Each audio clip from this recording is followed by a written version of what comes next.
മോതിരത്തിന്റെ കഥ. വൈകുണ്ഠത്തിൽ ഒരു ദിവസം മഹാലക്ഷ്മി ദേവി വിഷ്ണുവിനോടൊരു പരിഭവം പറഞ്ഞു.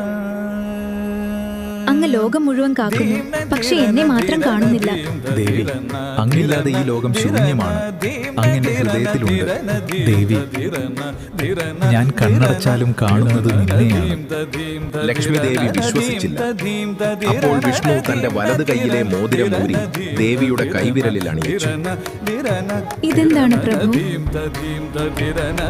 ഇത് സുദർശനത്തിന്റെ പ്രതിബിംബമാണ്.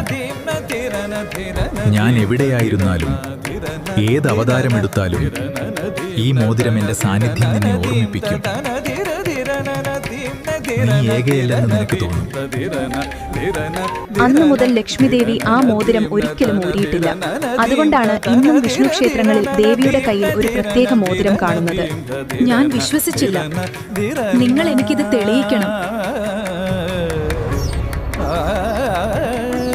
ഭൂമിയിൽ ഏറ്റവും ആത്മാർത്ഥമായി പ്രാർത്ഥിക്കുന്ന ദമ്പതികളുടെ കൈവിരലിൽ ഒരു നിമിഷത്തേക്ക് ആ മോതിരത്തിന്റെ തിളക്കം തെളിയും.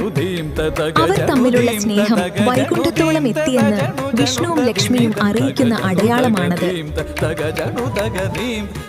ഈ നിമിഷം നിന്റെ പാതിയുടെ മോതിരത്തിൽ തിളക്കമുള്ളതായി അനുഭവപ്പെടുന്നുണ്ടോ?